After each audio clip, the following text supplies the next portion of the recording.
രാവിലെ നല്ല മഴയായിരുന്നു. മഴ കാരണം ബാലവാടിയില്ല. ചേട്ടന്മാർ പഠിക്കാൻ പോയി.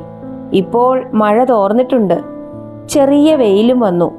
അമ്മ തുണികളെല്ലാം എടുത്ത് അലക്കാനായി തോട്ടിലേക്ക് പോകാൻ ഇറങ്ങി. ഞാനും വരാം. എന്തിന്? വേണ്ട, മഴ വന്നാൽ നനയും. തോട്ടിൽ നല്ല ഒഴുക്കുണ്ട്. ഞാൻ വേഗം വരാം. അച്ഛൻ പറമ്പിൽ വാഴയ്ക്ക് തടമെടുക്കുന്നു. കുല വന്ന വാഴകൾക്ക് കൊമ്പ് നാട്ടുന്നുമുണ്ട്. ഒടിഞ്ഞു തൂങ്ങാതിരിക്കാനാണ്. മുറ്റത്ത് പൂന്തോട്ടത്തിൽ ചെടികളെല്ലാം പൂത്തു തുടങ്ങി. ഇപ്പോൾ നിധിയുടെ തോട്ടമാണ് കൂടുതൽ ഭംഗി. നിറയെ സൂര്യകാന്തിയും വാടാമല്ലിയും ഉണ്ട്. പറമ്പിലും മത്തയും കുമ്പളവും പൂവിട്ടിട്ടുണ്ട്. തനിയെ വിത്ത് വീണ് കിളിർത്തു വന്നതാണ്. അച്ഛൻ കിളയ്ക്കുന്നതിനിടയിൽ കറുമ്പനും കുറുമ്പിയും തീറ്റ തേടുന്നുണ്ട്. കറുമ്പൻ ഒരു ചാണകപ്പുഴുവിനെ കിട്ടി.